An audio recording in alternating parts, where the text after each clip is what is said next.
बिस्मिल्लाहिर्रहमानिर्रहीम। अस्सलाम वालेकुम वीवर्स, आपको वेलकम करती हूँ 110 रेसिपीज़ में।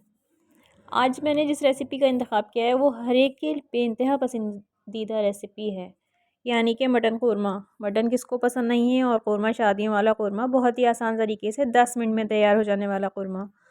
आइए रेसिपी स्टार्ट करते हैं। सबसे पहले मैंने आधा कप ऑयल ले लिया है। हालांकि कौरमा घी में अच्छा लगता है, लेकिन जो डाइट कॉन्शियस हों वो ऑयल में ही पका सकते हैं। अब इसमें सबसे पहले मैंने 1 चम्मच लहसुन अदरक का डाला है, जो मैंने पहले से ही पीस के रख लिया था। अब खड़े मसाले भी हम डायरेक्ट इसमें ही डाल देंगे।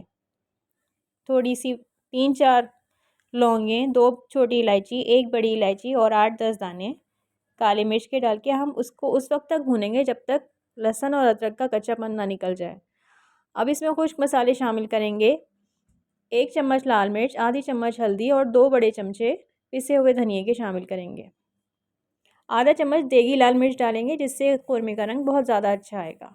आपको ये सारे स्टेप बाय स्टेप इसी तरह फॉलो करने हैं, ताकि फ़ौरी तौर पे खूबसूरत सा देगी दानेदार कौरमा बन के तैयार हो जाए।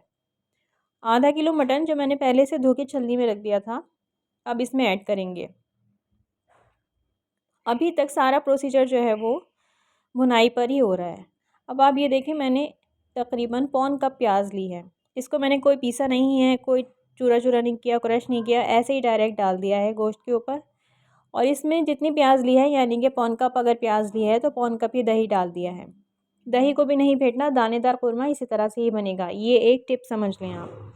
अगर दही को फेंट लेंगे तो शोरबा ग्रेवी स्मूथ हो जाएगी, जबकि कौरमे में हमें दानेदार ग्रेवी चाहिए होती है।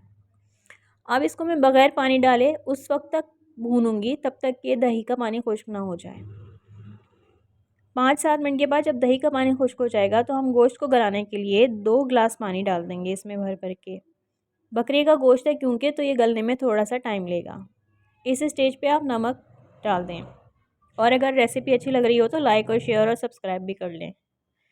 तकरीबन 30 मिनट के बाद देखिए कितनी बेहतरीन सी शक्ल निकल आई है कौरमे की।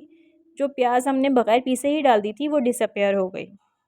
यहाँ पे आप इसको अच्छी तरह भून लें, और जब तेल ऊपर आ जाए तो मैंने इसको दम पे रख दिया था। देखिए जनाब, कितना बेहतरीन कौरमा बन के तैयार हो गया है। ना कोई पीसने की झंझट, ना भूनने की झंझट। जो प्याज थी वो भी सारी की सारी इसमें ही खुद ही मेल्ट हो गई बग़ैर पीसे। इतनी आसान रेसिपी है कि बेटियां तो बेटियां, बेटा भी बना लेगा। रेसिपी पसंद आई हो तो शेयर, लाइक और सब्सक्राइब ज़रूर कीजिएगा। अल्लाह हाफिज़।